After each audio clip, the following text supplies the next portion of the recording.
Verstappen a connu un sale Grand Prix au Japon. C'est l'occasion de se rattraper au Mexique. C'est une course qui lui réussit super bien.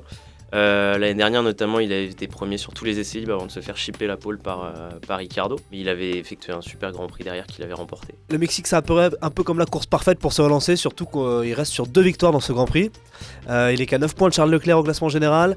Quand on a vu sa réussite ces dernières années au Grand Prix du Mexique, c'est l'occasion parfaite de reprendre la 3ème place à Leclerc justement. Il va avoir sûrement des remords par rapport à son dernier accrochage avec le pilote Ferrari justement. Verstappen, ça peut être son Grand Prix, ça peut être le Grand Prix de son retour en forme. Pourquoi pas miser sur lui, même si je l'imagine difficilement chipper une pole position à Ferrari qui est très fort dans ce domaine depuis plusieurs courses. En course, il ne lâchera rien et on risque de voir une course animée. Il a loupé sa deuxième partie de saison. Il aurait pu être deuxième au championnat, il galère pas mal, enfin du moins il est moins performant, il souffre aussi du retour de Ferrari.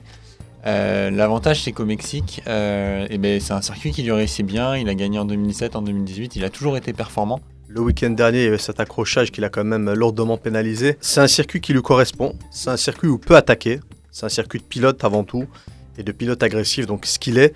Après, la Red Bull, j'ai l'impression qu'ils ont un peu marqué le pas et je me demande si en fait Red Bull n'aurait pas déjà misé sur la saison prochaine, arrêté les évolutions cette année. Donc je pense quand même que malgré tout, ça va s'annoncer assez difficile pour lui. Je ne le vois pas lutter avec Mercedes et Ferrari, donc ça va être assez compliqué pour Verstappen.